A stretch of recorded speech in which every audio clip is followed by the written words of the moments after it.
Hidup TV mempersembahkan Oase Rohani Katolik yang dibawakan oleh para imam Keuskupan Agung Jakarta. Selamat menyaksikan. Para sahabat Oase Rohani Katolik yang terkasih, apa kabar Anda semua? Senang sekali pada kesempatan kali ini saya, Bernadette Esther, bisa menjumpai Anda. Setelah hadir di studio bersama saya, narasumber kita kali ini, Romo Alexander Erwin Santoso MSF. Beliau akrab dipanggil dengan Romo Erwin. Romo, selamat datang di studio, apa kabar? Terima kasih, selamat juga untuk Anda semua. Saya baik-baik, semoga Anda juga yang saat ini mendengarkan dan mengamati siaran kami, Anda juga merasakan yang sama. Baik Romo. Baik saudara, kita akan mulai acara hari ini dengan terlebih dulu doa pembukaan yang dipimpin oleh Romo Erwin. Silakan Romo. Mari kita berdoa dalam nama Bapa dan Putera dan Roh Kudus. Amin. Allah Bapa yang Maha Baik, kami percaya pada kuasa Yesus Kristus Putramu yang Kau utus untuk menyelamatkan kami. Semoga dalam hidup sehari-hari kami Kau kuatkan untuk selalu percaya kepada kebaikan-Nya. Biarkanlah pengetahuan, kepandaian kami tidak mengalahkan iman kami, melainkan menyempurnakannya. Semua doa ini kami mohon dalam nama Yesus Kristus, Tuhan dan Juru Selamat kami. Amin. Dalam nama Bapa dan Putera dan Roh Kudus. Amin. Para sahabat Oase Rohani Katolik yang terkasih, mari sekarang kita mendengarkan firman Allah melalui bacaan-bacaan liturgi hari ini. Bacaan dari kitab Kejadian, bab 3 ayat 1 sampai 8. Ular adalah yang paling cerdik dari segala binatang di darat yang dijadikan Tuhan Allah. Ular itu berkata kepada wanita, "Tentulah Allah bersabda, semua pohon dalam taman ini jangan kamu makan buahnya, bukan?" Wanita itu menjawab, "Buah pohon-pohonan dalam taman ini boleh kami makan, tetapi tentang buah pohon yang ada di tengah taman Allah bersabda, jangan kamu makan atau raba buah itu, nanti kamu mati." Tetapi ular itu berkata kepada wanita itu, "Sekali-kali kamu tidak akan mati." Tetapi Allah mengetahui bahwa pada waktu kamu memakannya, matamu akan terbuka dan kamu akan menjadi seperti Allah, tahu tentang yang baik dan yang jahat. Perempuan itu melihat buah pohon itu baik untuk dimakan dan sedap kelihatannya. Lagi pula, pohon itu menarik hati karena memberi pengertian. Maka ia mengambil buah itu, lalu dimakan dan diberikannya juga kepada suaminya yang bersama-sama dengan dia. Dan suaminya itu pun memakannya. Maka terbukalah mata mereka berdua dan mereka tahu bahwa mereka telanjang. Lalu mereka menyemat daun pohon ara dan membuat cawat. Ketika mereka mendengar bunyi langkah Tuhan Allah yang berjalan-jalan dalam taman itu pada waktu hari sejuk, bersembunyilah manusia dan istrinya itu terhadap Tuhan Allah di antara pohon-pohonan dalam taman. Demikianlah sabda Tuhan. Syukur kepada Allah. Mazmur tanggapan. Berbahagialah orang yang pelanggarannya diampuni. Berbahagialah orang yang pelanggarannya diampuni. Berbahagialah orang yang pelanggarannya diampuni dan dosa-dosanya ditutupi. Berbahagialah orang yang kesalahannya tidak diperhitungkan Tuhan dan tidak berjiwa penipu. Berbahagialah orang yang pelanggarannya diampuni. Akhirnya, dosa-dosaku kuungkapkan kepadamu dan kesalahanku tidak kusembunyikan. Aku berkata, aku akan menghadap Tuhan dan mengakui segala pelanggaranku. Maka engkau sudah mengampuni kesalahanku. Berbahagialah orang yang pelanggarannya diampuni. Sebab itu, hendaklah setiap orang saleh berdoa kepadamu dan selagi ditimpa kesesakan, kedati banjir besar terjadi, ia tidak akan terlanda. Berbahagialah orang yang pelanggarannya diampuni. Engkaulah persembunyian bagiku ya Tuhan, Engkau menjagaku terhadap kesesakan. Engkau melindungi aku sehingga aku luput dan bersorak. Berbahagialah orang yang pelanggarannya diampuni.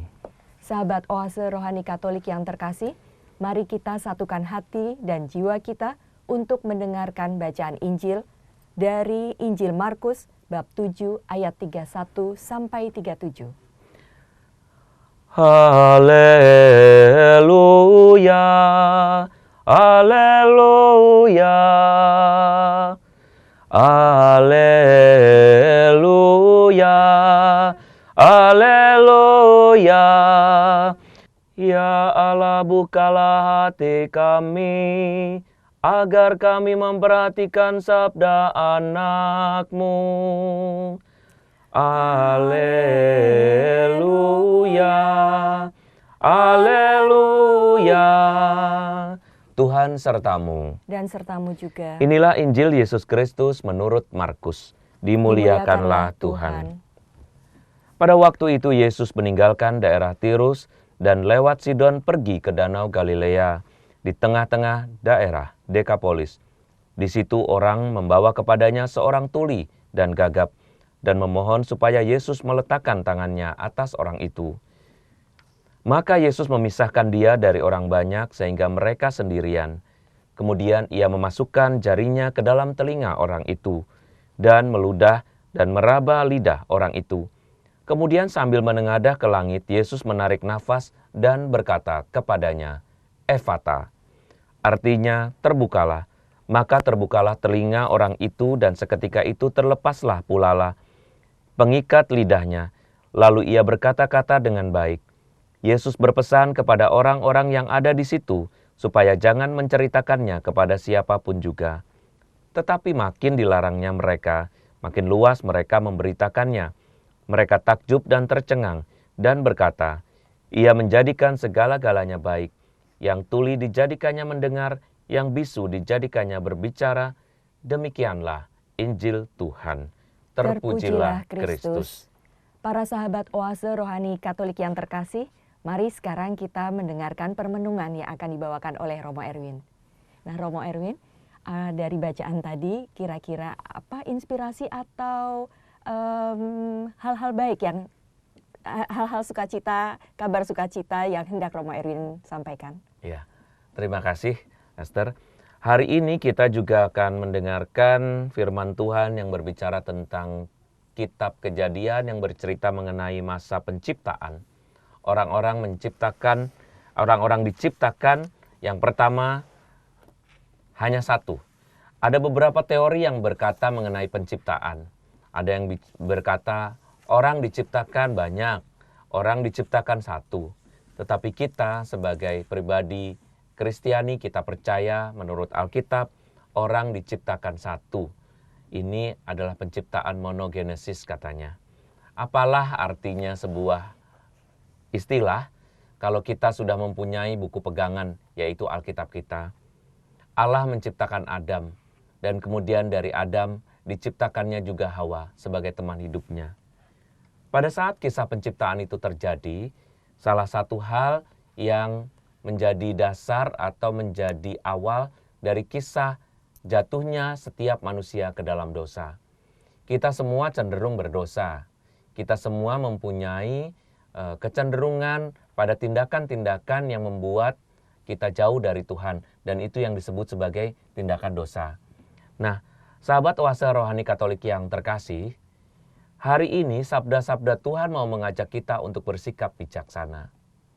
Kisah penciptaan yang juga diwarnai dengan jatuhnya Adam dan Hawa ke dalam dosa adalah kisah yang sangat sederhana, menceritakan bagaimana sebagai manusia biasa, Hawa terpikat pada keelokan buah terlarang. Di Taman Firdaus itu, Hawa sangat terkesan dengan keindahan dan bahkan dengan karakteristik sebuah pohon yang berbuah manis kayaknya dan berbentuk dan serta berwarna yang sangat menarik mata juga ya. Sehingga kisahnya lalu Hawa terpikat dan mengambil buah itu, buah yang sangat terlarang itu, dan diberikannya kepada Adam. Memang aneh sekali ya, bahwa kemudian Hawa memberikannya kepada Adam, Adam menerima dan Adamlah orang pertama yang berdosa. Dan bersama-sama dengan istrinya atau Hawa itu, akhirnya mereka berdua berdosa.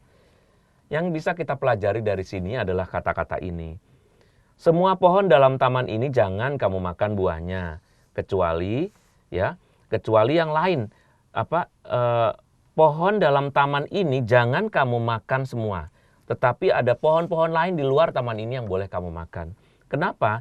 Karena pohon di tengah taman itu adalah pohon yang bisa memberikan kebijaksanaan, yaitu tahu akan yang baik dan yang jahat. Apakah kita tidak pernah bertanya, kenapa sih Tuhan tidak memberikan izin untuk memakan buah yang justru memberikan pengetahuan moral bagi orang-orang yang akan memakannya? Bukankah ketika manusia mengerti ada yang baik dan ada yang tidak baik, maka hidupnya akan menjadi baik. Seperti sekarang ini, kita diajari tata krama, kita diajari etika, kita diajari juga budi bahasa, kita diajari juga budaya dan tradisi, supaya kita ini menjadi orang-orang yang bijaksana. Nah, secara moral, buah ini adalah buah moral sebetulnya. Karena moral atau ilmu moral itu adalah ilmu yang menyampaikan tentang bagaimana kita memisahkan antara yang baik dengan yang tidak baik, yang boleh dengan yang tidak boleh, yang jahat dengan yang tidak jahat atau baik berguna ya. Nah, rupa-rupanya ini mengisahkan, jadi pengarang kitab Kejadian mau mengatakan kepada kita bahwa manusia itu semakin dilarang semakin ingin. Bahwa keindahan sesuatu itu dilihat dan berangkat dari mata, lalu turunnya kepada kehendak, dan kehendak menjadi tindakan sehingga menghasilkan dosa. Mari kita berbicara mengenai godaan. Kalau godaan pada waktu itu berbentuknya buah, sekarang orang-orang tidak lagi tergoda untuk hal yang berupa makanan. Godaannya sudah lebih tinggi lagi untuk bangsa yang lebih makmur. Barangkali kalau bangsa kita adalah bangsa yang miskin, kita mungkin kebanyakan masih tergoda mencuri makanan, mengambil makanan, atau kita masih tergoda juga mengambil buah-buahan yang mahal-mahal seperti ini. Tetapi ketika kita berbicara dalam konteks kita yang berada di kota-kota besar, maka kita akan melihat bahwa pencurian terhadap makanan bukan lagi sesuatu yang utama, yang banyak dilakukan.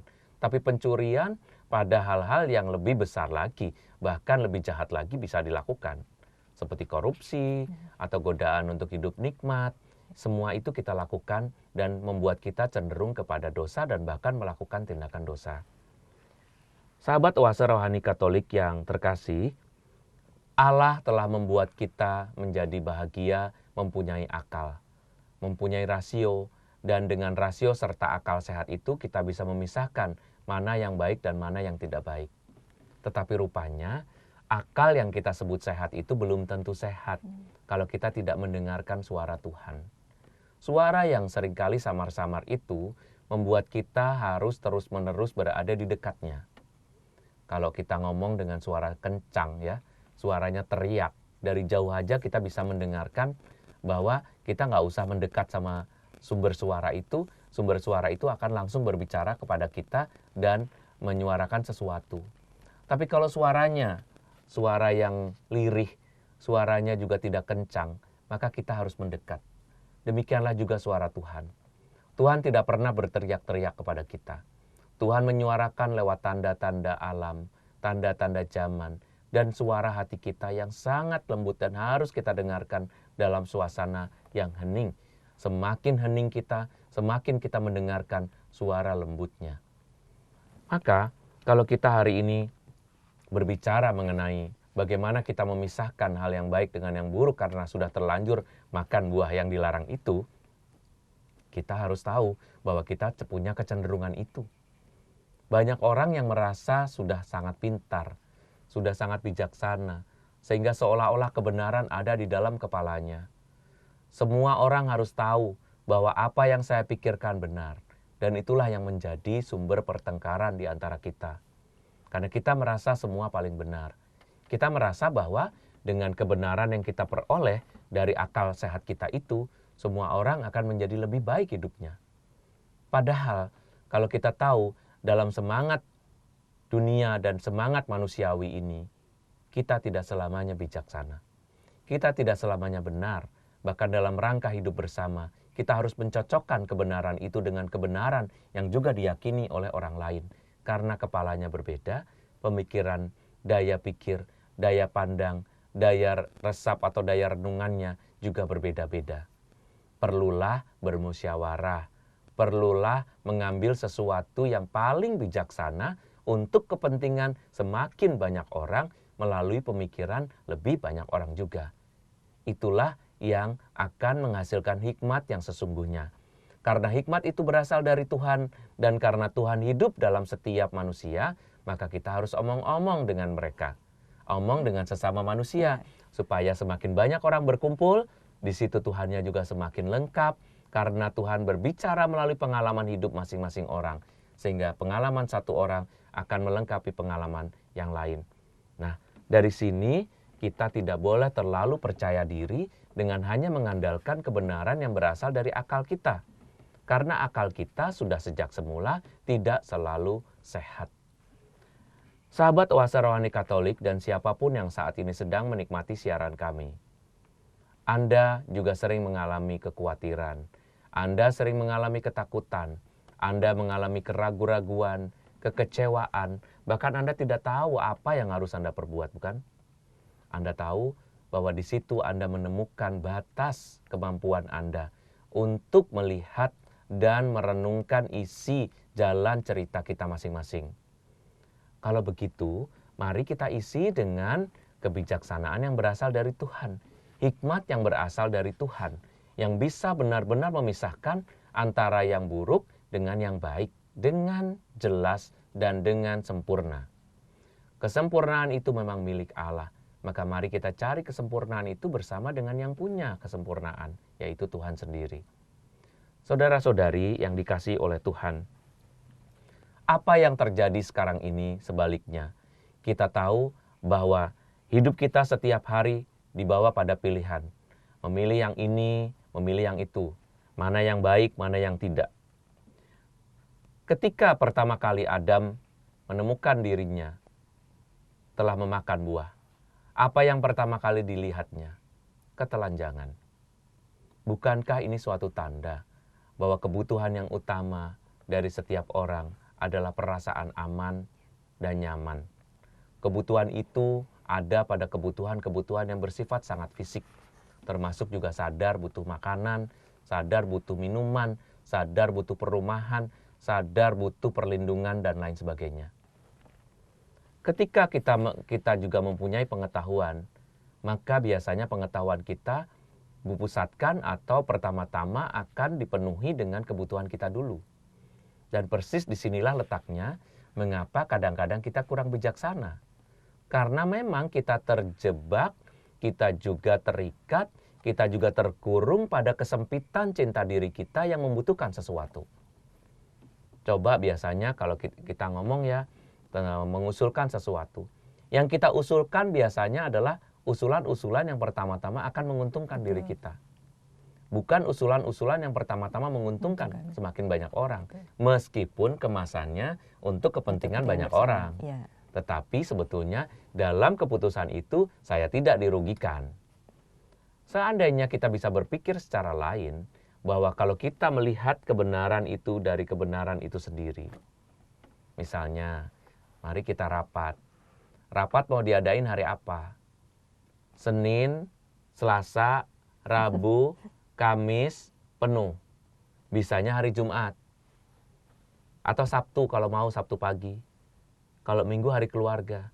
Jadi ketemunya cuma Sabtu malam dan maksudnya Jumat malam dan Sabtu pagi. Iya. Anda memilih yang mana? Wah, Sabtu malam. Kita pilih Sabtu malam aja. Bisa nggak ya kalau kita Kamis? Yang acara yang ini digeser aja Kamis. Soalnya Jumat kan ini keluarga. Ada pertemuan keluarga. Kita bisa libur lebih lama. Keputusan Anda mengambil Kamis untuk membuat acara yang lain digeser lalu diganti dengan pertemuan rapat kita. Kenapa Anda putuskan itu? Karena Anda membutuhkan waktu bersama dengan orang-orang yang Anda sayangi. Karena Anda tidak mau kehilangan 3 hari libur hanya untuk waktu bertemu dengan atau rapat untuk merapatkan kepentingan bersama. Anda lebih dulu mementingkan kepentingan Anda bersama dengan keluargamu, bukan? Itu berarti tidak semua apa yang kita putuskan itu berdasarkan kebaikan untuk sesama atau kebaikan untuk semakin banyak orang. Dari sini kita belajar bahwa Kalau kita mau bijaksana, renungkan dulu, bawa dalam doa, dan kemudian putuskan untuk kebaikan lebih banyak orang. Tuhan Yesus telah membuat suatu contoh atau teladan yang sama. Dalam setiap kehidupannya, keputusan-keputusannya, Yesus tidak pernah lebih dahulu mementingkan dirinya. Bahkan dari mulai awal hidupnya sampai dengan wafatnya di kayu salib, dia tidak pernah memikirkan dirinya lebih dulu. Maka ia mendapat pembenaran dari Allah Bapanya, dari Bapa kita di surga, bahwa dia benar, bahwa yang dia lakukan itu adalah suatu kebaikan. Sebab dengan penderitaannya, dia justru memberikan kebahagiaan untuk lebih banyak orang karena didekatkan dengan Allah. Saudara-saudari yang terkasih, kebijaksanaan inilah yang mestinya kita punya. Kita harus mampu membuat pengertian kita menjadi lebih luas lagi. Jangan memandang bahwa kebenaran itu adanya dalam diri kita sendiri. Ya, Romo Erwin, nampaknya waktu kita sudah hampir selesai untuk sesi satu ini. Nanti kita akan lanjutkan kembali perbincangan di sesi berikutnya. Mungkin masih ada pesan-pesan lagi yang hendak Romo Erwin sampaikan, atau mungkin boleh saya bertanya lebih dulu, Romo. Tadi di dalam kitab Kejadian disebutkan ada Taman Firdaus ya, Romo. Mohon pencerahan dan mohon penjelasan, Romo. Apakah Taman Firdaus yang dimaksud ini sama seperti pikiran bodoh saya ini, Romo? Misalnya kayak taman, kalau Jakarta Taman Suropati yang relatif lebih asri. Tapi kalau tingkat dunia mungkin seperti taman di Belanda itu, Romo, Keukenhof. Nah, apa seperti itu Taman Firdaus, Romo? Saya kira Taman Firdaus ini suatu situasi ya. Suatu situasi yang diciptakan untuk membuat bahwa ada suatu tempat di mana seorang manusia dilahirkan tuh harus menempati suatu spot tertentu. Maka diberi nama tempat itu Taman Firdaus. Kenapa disebut Firdaus atau Paradise? Karena tamannya lebih menyerupai surga. Apa surga itu? Surga itu tempat di mana orang merasa damai, sejahtera, aman, tidak kekurangan, dan itulah Paradise. Dan itulah Firdaus. Dengan begitu, Firdaus itu bukan suatu tempat, tetapi lebih kepada suasana. Kalau kita mau memberi contoh atau kira-kira membandingkan, sebetulnya Taman Firdaus itu adalah tempat di hati kita ketika kita nyaman ya. Dan ketika kita berdosa, Taman Firdaus kita akan rusak, merasa terganggu, sehingga kita merasa tidak nyaman lagi. Cuma kan kalau tadi Mbak Esther mengatakan bahwa Taman Firdaus itu seperti yang saya bayangkan, itu bukan suatu kebodohan juga ya. Karena sebagai manusia biasa kita lebih mudah membayangkan suatu keindahan berdasarkan apa yang kita lihat. Ya, Romo, terima kasih penjelasannya. Baiklah sahabat Oase Rohani Katolik yang terkasih, demikian tadi perbincangan kita pada sesi kali ini. Tetaplah bersama kami karena kami akan kembali setelah jeda ini. Hidup TV mempersembahkan Oase Rohani Katolik yang dibawakan oleh para imam Keuskupan Agung Jakarta. Selamat menyaksikan. Para sahabat Oase Rohani Katolik yang terkasih, terima kasih karena Anda masih bersama kami. Di studio hadir bersama kita narasumber hari ini, Romo Alexander Erwin Santoso MSF, dan saya sendiri Bernadette Esther. Bagi Anda yang hendak mengajukan pertanyaan, usulan, ataupun tanggapan lainnya, kami persilahkan untuk menghubungi kami di nomor telepon seluler kami 0822 10 36 1555 atau melalui alamat email orkkaj@yahoo.com. Nah, sekarang Romo, mari kita lanjutkan perbincangan kita. Kalau tadi mungkin Romo bisa mengulas secara singkat apa yang kita bahas dalam sesi 1. Ya. Kisah Kejadian mengenai kejatuhan manusia yang pertama dalam dosa adalah kisah dari masing-masing kita juga. Kita ini manusia yang cenderung berdosa karena kita berhadapan dengan godaan-godaan. Godaan itu berasal dari mata, dari telinga, dari manapun juga yang setiap hari kita jumpai. Tetapi di situ kita justru ditantang untuk menjadi manusia yang penuh. Karena manusia yang penuh berarti manusia yang tahu mana yang baik dan mana yang buruk. Katakanlah kejatuhan manusia ini sebetulnya suatu kenyataan. penulis kitab Kejadian mau mengatakan kepada kita bahwa manusia mempunyai pengertian akan yang baik dan akan yang jahat itu berasal dari Allah. Dari Allah dari mana? Dari buah yang dia makan dan memang menjadi dosa itu. Ada dua mata pisau di sini kalau mau dikatakan seperti itu. Yang satu memberikan kemampuan bagi manusia untuk memilih mana yang jahat, mana yang baik. Tetapi yang satu lagi mengatakan bahwa gara-gara manusia mengetahui yang jelek dan yang baik itu, dia kemudian justru berdosa gitu ya. Jadi mari kita membicarakan mengenai kemampuan kita untuk melihat mana yang baik dan mana yang buruk. Kemampuan kita untuk menjadi bijaksana itu bisa kita temukan ketika kita bersama dengan Allah sendiri. Sahabat oase rohani Katolik yang terkasih, Anda dihadapkan setiap hari dengan kebijaksanaan ini. Apakah Anda sudah bisa melihat kebaikan Tuhan? Apakah Anda sudah bisa melihat bahwa Tuhan mengajari Anda, mendidik Anda menjadi bijaksana atau belum? Nah, coba Anda perhatikan bagaimana cara Anda bersikap dalam rumah tangga Anda. Setiap hari kalau Anda lihat anak-anak Anda juga bertanya-tanya akan hal ini, akan hal itu. Dia bertanya tentang iman ini, iman itu, benar enggak, bagaimana caranya. Anda dihadapkan pada 1001 pertanyaan yang belum tentu Anda tahu jawabannya. Tetapi kebijaksanaan Tuhan akan menuntun Anda mengatakan yang benar kalau kita dekat dengan Tuhan. Tadi saya mengatakan bahwa kedekatan dengan Tuhan itu membawa pada kebenaran sejati. Kenapa? Karena dia sesungguhnya menurut kitab Kejadian ini yang mempunyai pengetahuan yang benar mengenai apa yang baik dan apa yang jahat. Kalau kita ditanya oleh anak-anak misalnya, benar nggak Tuhan itu ada? Jawabannya apa? Benar. Mana buktinya? Kalau mereka bertanya tentang bukti yang dapat mereka lihat, maka kebijaksanaan kita harus mengatakan kebenaran yang tidak dilihat. Tidak semua kebenaran dapat dilihat misalnya. Lalu bilang saja misalnya dengan satu contoh yang sebetulnya bisa dilihat tetapi tidak bisa dilihat juga. Kamu merasakan ada angin nggak? Ada. Taunya dari mana? Berasa. Rasanya di mana? Ini di badan, di pipi, di rambut, semua berasa. Kok kamu yakin? Ya iyalah rambutnya gerak. Kalau begitu, kita hanya percaya pada sesuatu bukan karena sesuatu itu kita lihat, tetapi sesuatu itu kita rasakan. Bagaimana kita bisa mengajar anak-anak supaya mereka juga bisa merasakan sesuatu yang tidak mereka lihat? Nah, itu biasanya berasal dari kita juga. Kalau kita merawat mereka, mendampingi mereka, mengatakan bahwa kebaikan yang kita lakukan itu berasal dari Allah sendiri, maka Allah juga akan dipercaya oleh mereka. Anda jangan mengajari anak-anak pandai secara intelektual, sehingga intelijensinya begitu hebat, tetapi tidak bisa melihat sesuatu yang tidak kelihatan. Para sahabat oase rohani Katolik yang terkasih, dalam bacaan Injil juga dikatakan hal yang sama. Yesus menyembuhkan orang yang tuli, orang yang gagap, dan kemudian dia membantu orang itu dengan cara-cara yang sangat sederhana.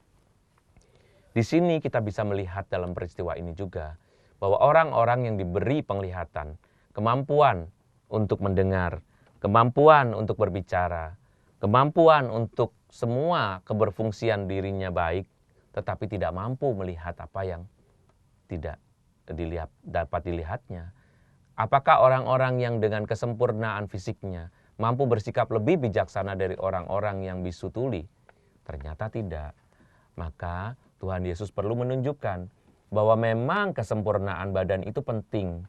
Tetapi jauh lebih penting lagi adalah keyakinan orang akan iman yang benar, akan Allah yang berkuasa. Keyakinan orang akan mampunya Allah menolong hidup mereka. Itulah yang akan membuka mata, telinga, dan semua panca indera kepada kebenaran yang berasal dari Tuhan.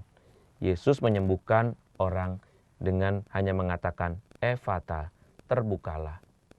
Sebetulnya kalimat ini juga harusnya jadi kalimat yang ingin diperdengarkan Tuhan juga kepada kita ya. Terbukalah. Terbukalah artinya mari terbuka kepada Tuhan. Jangan kamu tidak terbuka kepada Tuhan. Karena kalau tidak terbuka kepada Tuhan berarti kita tidak terbuka pada yang tidak kelihatan. Dan dengan demikian kita tidak akan melihat apa-apa. Dunia ini jadi menakutkan. Kita tidak tahu besok akan terjadi apa. Kita tidak tahu besok akan mengalami apa. Kita tidak tahu besok dapat rezeki apa atau kehilangan rezeki apa. Kalau semuanya kita andalkan dari akal kita sendiri, akibatnya seperti yang terjadi pada kebanyakan orang di zaman modern ini. Semuanya dipersiapkan, tapi persis persiapannya tidak menambah apa-apa pada imannya, tetapi semakin menambah ketakutannya. Barangkali ini yang pantas kita cermati dari bacaan yang kedua atau bacaan Injil. Bahwa Yesus menyelamatkan kita dengan cara mengingatkan, mari terbukalah kepada kami, terbukalah kepadaku, terbukalah kepada Bapa, terbukalah kepada Roh Kudus pada kuasa Allah yang tunggal, Allah Tritunggal, supaya kita menemukan kebenaran yang sejati, baik yang dapat kita lihat maupun yang tidak kita lihat. Iya Romo, dalam bacaan Injil tadi juga dikatakan bahwa Yesus berpesan supaya jangan menceritakan penyembuhan orang tuli dan gagap kepada siapapun. Ya. Mengapa Yesus melarang Romo? Sebetulnya larangan itu suatu, kalau buat saya pribadi ya, kebanyakan orang itu semakin dilarang tuh semakin ingin, ya, seperti anak-anak lah. Kamu jangan makan itu ya, kamu jangan makan ini ya. Semakin dilarang semakin ingin, karena keingintahuan kita. Dalam bacaan yang pertama juga dengan jelas ya, buah yang ada di taman itu jangan kamu makan. Tapi semakin dilarang, orang semakin juga ingin mencobanya. Jadi ini rupanya penyakit kita juga ya. Larangan-larangan itu justru membuat kita tertantang untuk mencobanya. Nah, ada beberapa hal di dunia ini yang memang benar-benar suatu larangan yang tidak boleh pernah kita coba, ya kan? Contohnya udah dikasih tahu api itu panas. Maka kalau api itu panas jangan pernah nyoba. Kita nggak dikasih kesempatan kedua, ketiga loh. Hanya sekali aja. Begitu kita deket ke api, deket aja sudah panas. Apalagi kena apinya. Artinya Tuhan tidak memberi kesempatan kepada kita untuk mencoba-coba. Hal yang memang jelek ya jelek. Begitu juga dalam sikap hidup kita sehari-hari. Kalau kita pukul anak misalnya, atau pukul pasangan kita, istri atau suami memukul pasangannya, sekali dipukul, maka luka akan diciptakan. Dan sekali luka diciptakan, dia susah, sampai tua akan teringat terus. Maka tidak usah mencoba, ada hal-hal tertentu yang tidak usah dibuktikan, tetapi pasti terjadi. Kalau kita ingin membuktikan segala sesuatu, maka yang terjadi yang ada pada kisah pertama. Bahwa kita jatuh ke dalam dosa dan seterusnya berdosa. Betul. Gitu ya. Artinya tidak hilangnya kedekatan kita dengan Tuhan karena apa? Karena kita berdosa melawan apa yang tidak dikehendakinya. Sama nih ketika Yesus melarang, justru yang dilakukan adalah bagaimana orang justru melakukan penyebaran itu. Yesus sebetulnya tahu polanya. Tapi kali ini Yesus memanfaatkan larangan itu supaya orang segera mewartakan. Jadi kali ini justru larangan akan jangan mewartakan itu justru dipakai oleh Tuhan supaya mereka segera mewartakan. Berarti artinya berkebalikan ya Dok? Ya, berkebalikan iya, tetapi berangkat dari kecenderungan orang untuk memberontak terhadap perintah yang seharusnya dilakukan. Gitu. Lalu apa maksud Tuhan Yesus melakukan mukjizat-mukjizat itu ya Romo? Mukjizat-mukjizat ini, para sahabat Oase Rohani Katolik, itu dilakukan oleh Tuhan supaya kita tahu Tuhan itu berkuasa dan bisa mampu menciptakan kerajaan Allah di dunia ini. Satu-satunya harapan dari Yesus untuk melakukan segala sesuatu di dunia ini untuk mengatakan, kerajaan Allah sudah ada di antara kamu. Dan itu dekat sekali di dalam doa-doamu dan kedekatan bersama dengan Allah. Sebab Allah sudah begitu dekat melalui pribadi Tuhan Yesus, hanya dengan melipat tangan, berdoa, Anda sudah akan merasakan bahwa Tuhan begitu dekat. Kenapa? Karena kita bersungguh-sungguh berdoa, kecuali kita drama berdoanya. Kita pura-pura berdoa, yang nggak ngerasain apa-apa. Meskipun kalau di foto kan banyak ya, kalau kita sekarang nih memasukkan foto, lagi berdoa, beda sekali. Mungkin di Instagram, di Twitter, di Facebook, Anda akan kelihatan berdoa. Manis sekali karena Anda sadar kamera. Tetapi Anda tidak sadar akan roh yang sedang Anda ajak berdoa. Karenanya kita tidak bisa main-main dalam hidup berdoa ini. Kalau kita berdekat dengan Tuhan melalui doa, kita akan merasakan kerajaan Allah yang diciptakan oleh Allah buat kita. Doa dari Bapa kami, kalau kita ulang lagi ya. datanglah kerajaanmu, sebab di atas bumi seperti di dalam surga. Dan itu hanya ditemukan karena Allah sudah turun ke dunia. Dalam diri Yesus turun artinya memberitakan firman-firman yang ingin dikatakan oleh Bapa di surga kepada kita. Maka kalau Yesus melakukan sesuatu, dia ingin mengatakan, ini loh contohnya. Kalau Tuhan sudah mau, Allah sudah mau, Allah berkuasa atas apapun yang ada terjadi dalam hidupmu. Dia bisa menyembuhkan, dia bisa membuat mujizat, dia bisa membuat sulapan kalau mau dikatakan seperti itu. Tetapi poinnya bukan terutama membuat magic atau sulapan itu. Tapi Yesus ingin, karena memang melihat keterbatasan manusia yang hanya bisa percaya pada sesuatu yang dilihatnya, maka ya perlu ada acara-acara penyembuhan. Acara penyembuhan itu membuat orang sadar, nih benar nggak gitu. Pembuktian itu sesuatu yang ingin disampaikan oleh Allah, Putra atau Yesus, bahwa Allah memang benar-benar ada. Surga benar-benar disediakan buat kita. Kalau nggak ada buktinya kan orang nggak percaya ya. Betul. Dengan cara apa percaya atau membuktikannya? Kita dengan melihat apa yang dilakukan Tuhan Yesus dalam mujizat-mujizatnya itu, kita jadi tahu benar bahwa kerajaan Allah sedang datang ke dalam dunia ini melalui Tuhan Yesus. Ya. Meskipun kita tidak selalu mendapatkannya. Betul. Ada orang-orang yang ngarep nih tapi. Ngarep apa? Ngarep mujizat. Nah. Kalau orang ngarep mujizat atau berharap mujizat terus-menerus, orang ini justru bisa dikatakan orang yang kurang percaya. Begitu, Romo. Karena apa? Karena sebetulnya mujizat itu salah satu dari cara pewartaan Tuhan Yesus. Karena Tuhan Yesus tidak memaksudkan di dunia ini selalu ada mujizat. Mujizat itu sudah ada sebetulnya. Sudah ada sebelum kita lihat. Bagaimana kita tahu begitu semerawutnya syaraf-syaraf kita. Begitu terhubungnya organ-organ kita di dalam tubuh ini. Begitu terhubungnya otak kita dengan syaraf-syaraf, dengan bagian-bagian yang bahkan manusia sampai hari ini aja belum bisa merumuskan kenapa ini, kenapa itu. Berbagai macam kehebatan mata yang tersambung dengan ini tidak bisa ditiru oleh manusia dengan cara yang terbaik. Tetapi Tuhan telah melakukannya, bukankah itu mujizat? Betul, Romo. Hanya kita tidak melihatnya. Iya. Terkait dengan doa, mukjizat, dan harapan, Romo. Banyak orang-orang sakit yang mungkin juga saya gitu ya, berdoa karena merasa dengan berdoa kita dekat dengan Tuhan. Nah, dalam doa kita minta mohon kesembuhan dan mungkin juga secara medis itu nggak sembuh gitu kan ya, Romo, harus ada tindakan. Tapi kita mohon dengan sangat agar ada mukjizat. Tadi Romo katakan kalau ternyata mukjizat itu tidak, atau kita terus berharap tentang mukjizat, itu menandakan tidak percaya. Nah, bagaimana menyikapinya ya, Romo? Menyikapi bahwa mukjizat itu tidak selalu ada dan itu adalah kehendak bebas. Mukjizatnya sebetulnya kan ada. Dalam hidup kita sehari-hari kan mukjizat ada, ya kan? Kalau mukjizat ada itu berarti mukjizat sedang terjadi pada kita. Kalau sedang terjadi pada kita, mukjizat berarti Tuhan mau menghendaki. Tetapi ketika mukjizat tidak terjadi, berarti kehendak kita tidak cocok dengan kehendak Allah. Artinya kita harus berserah ya, Romo. Ya, karena kerajaan surga itu tidak seperti yang kita pikirkan. Di bagian pertama tadi saya sudah mengatakan, kita merasa sudah paling baik begitu. Kita sudah merasa bahwa anak kita itu cocok banget karena badannya bagus, dia cocoknya menjadi seorang peragawan. Lalu anak laki-laki ini ditempatkan menjadi seorang peragawan. Dipaksa, udah kamu itu banyak duitnya. Udahlah ikutin aja. Tuhan kasih kamu anugerah, pakai nama Tuhan pula ya kan. Anugerah badan yang bagus, sekarang kamu jadi peragawan aja. Atau yang cewek, kamu cakep, udah kamu jadi artis aja. Papa sudah melihat ini, udah ikutin papa, percaya papa, daripada kamu sekolah, belum tentu kamu kaya, belum tentu ini. Menurutmu begitu? Tetapi apakah si anak berminat atau tidak?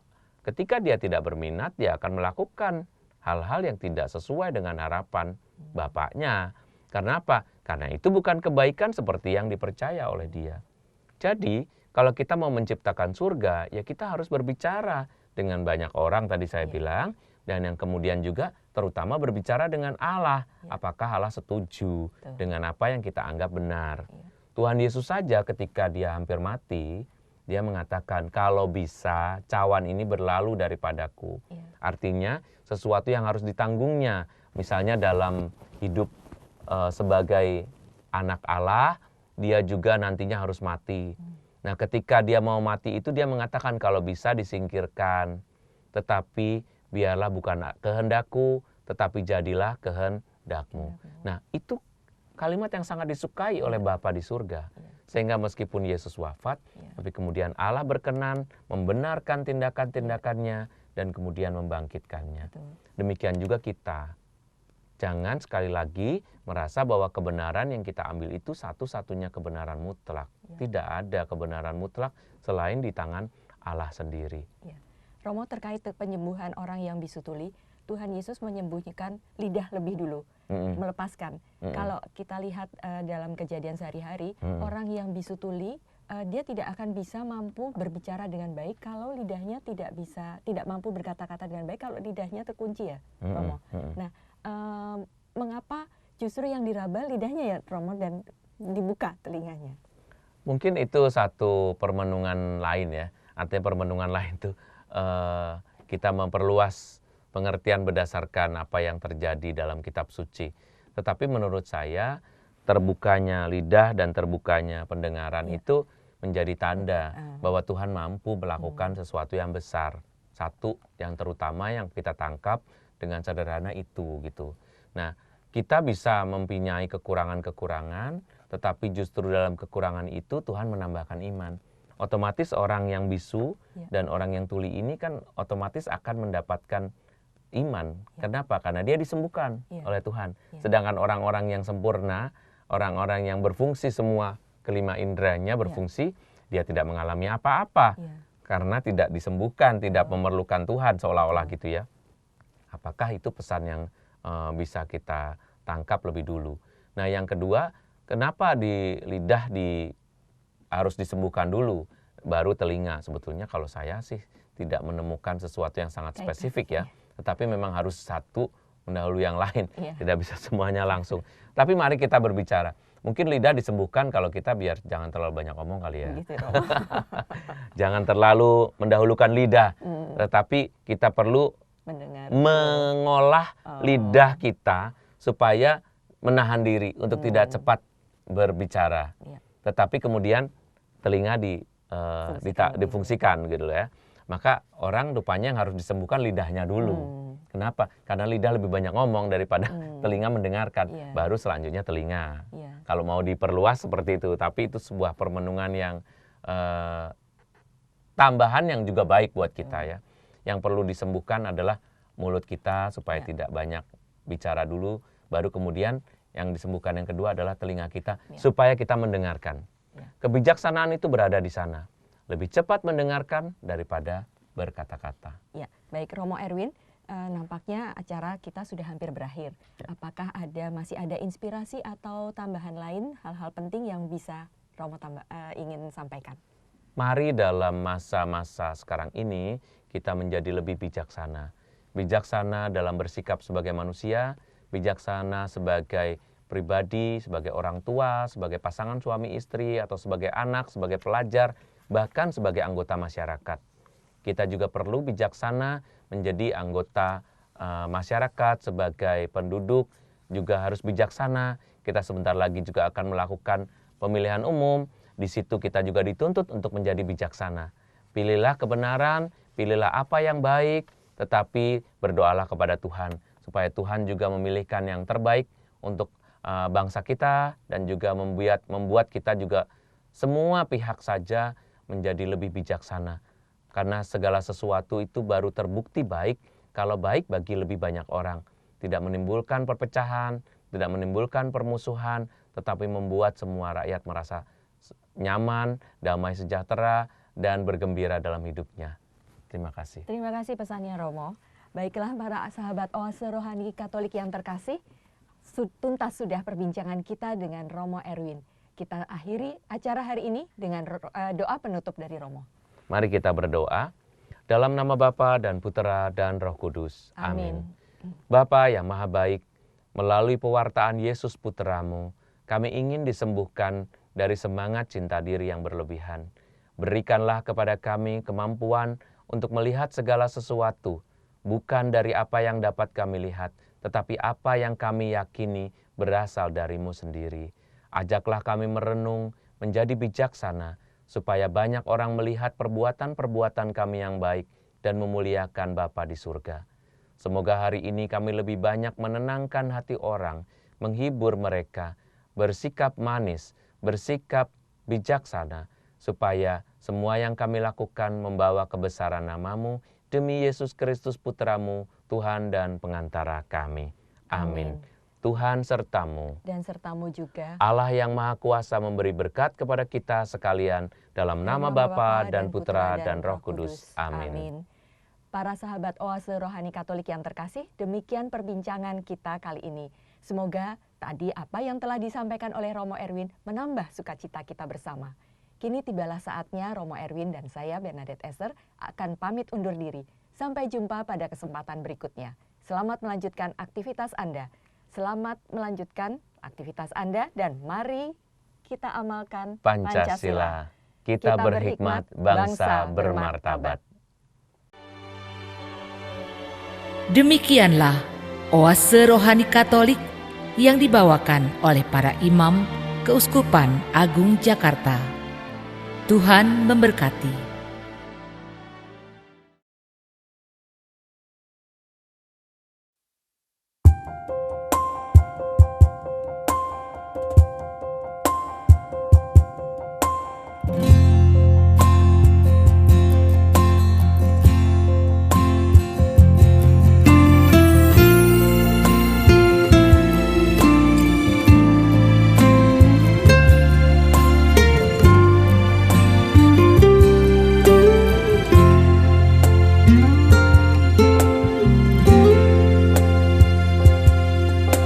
Saat aku rindukan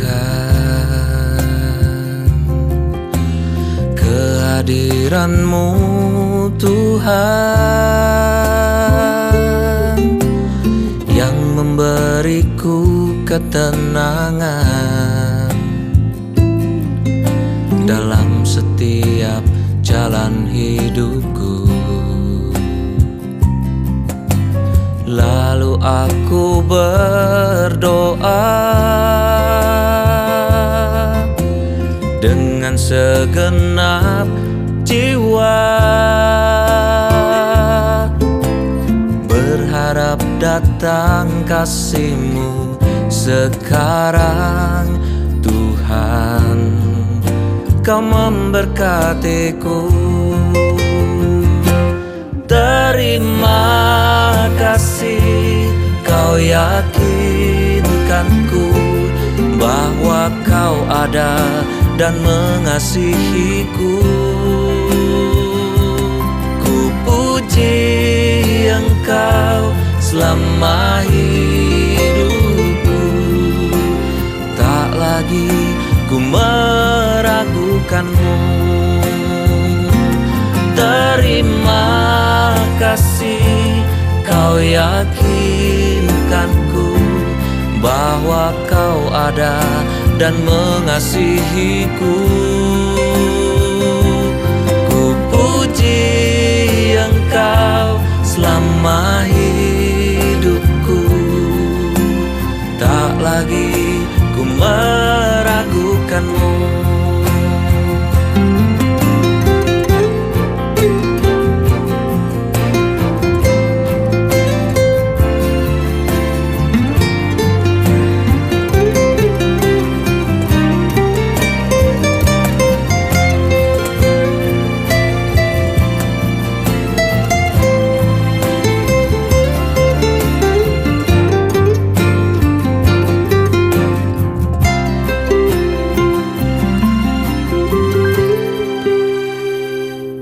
Ku puji Engkau selama hidupku,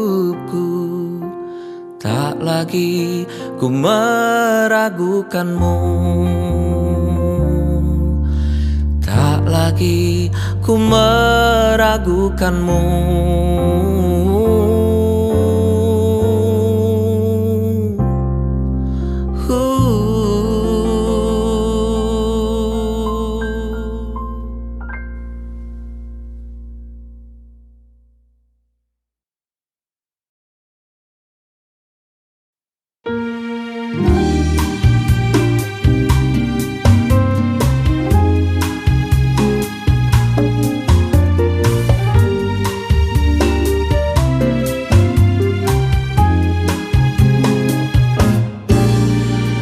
dalam hidupku yang pernah ku jalani,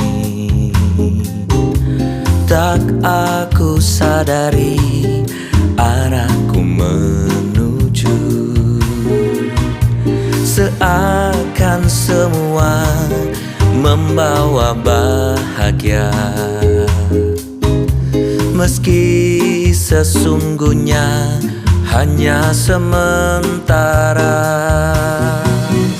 Selalu ku sadari Tuhan mendampingi dalam kesesatan dan persoalanku. Selalu ku berdoa dengan iman teguh.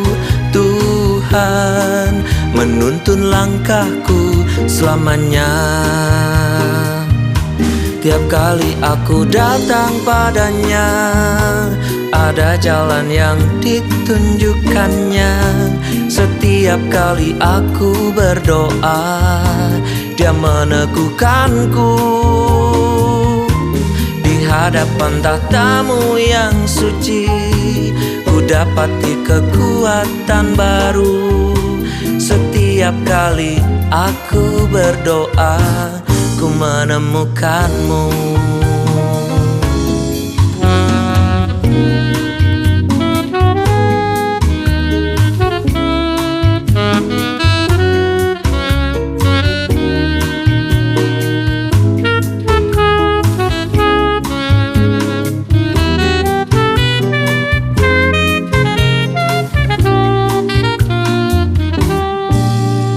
Selalu ku sadari Tuhan mendampingi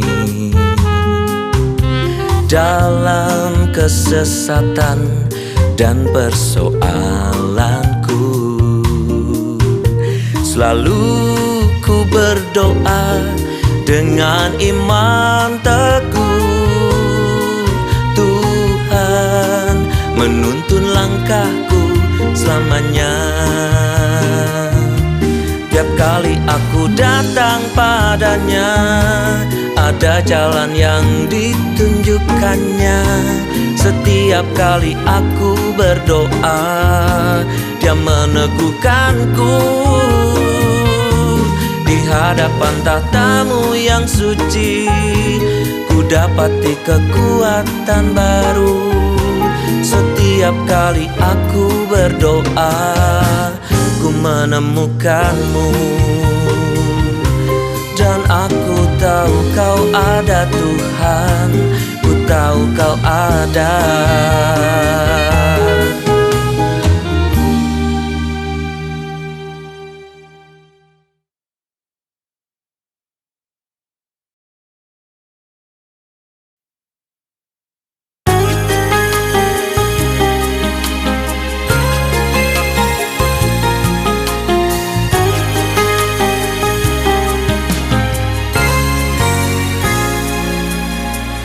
Siapa yang menganggap hidupmu tak berarti, dia pasti tak kenal Tuhan.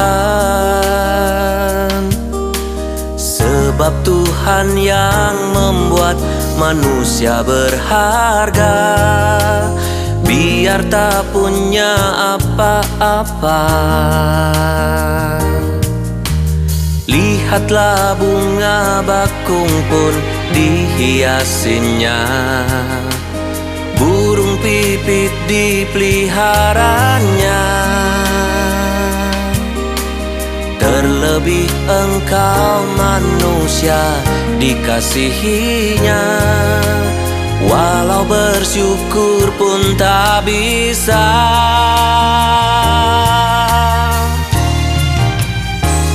Bahkan rambutmu pun dapat dihitungnya, hari hidupmu dikenalnya. Biarkan Dia berkuasa atas hidupmu, yang berharga di hadapannya.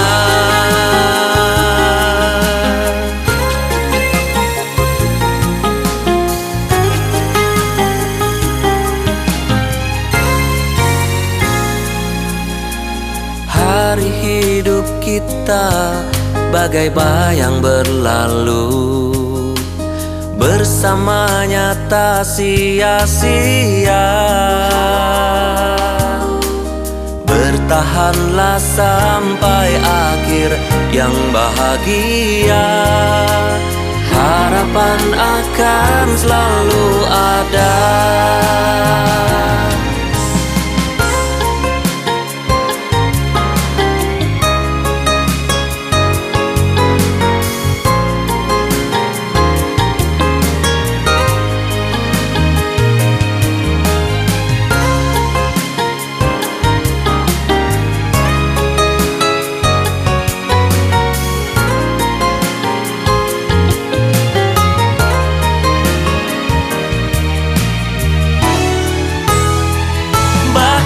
Rambutmu pun dapat dihitungnya, hari hidupmu dikenalnya. Biarkan dia berkuasa atas hidupmu, yang berharga di hadapannya. Bahkan rambutmu pun dapat dihitungnya, hari hidupmu dikenalnya. Biarkan dia berkuasa atas hidupmu, yang berharga di hadapannya.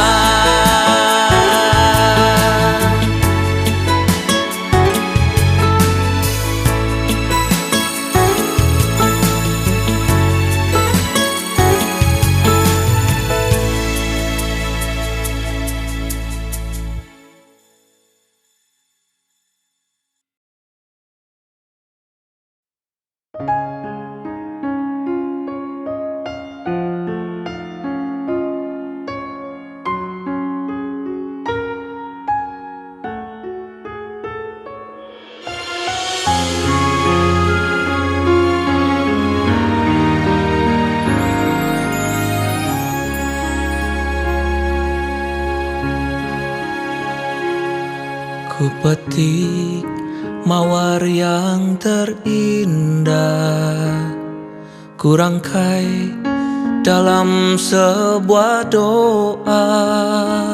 Ku cinta dan hormat kepadamu, Bundaku, kekasihku. Pesanmu bagiku wasiat yang datang dari Tuhan kekal. Oh Bunda, ku mencintaimu karena kau berharga. Oh Bunda perkasa mulia, ku belajar dari imanmu yang teguh. Oh Bunda mulia, perkasa, sembah baktiku untukmu.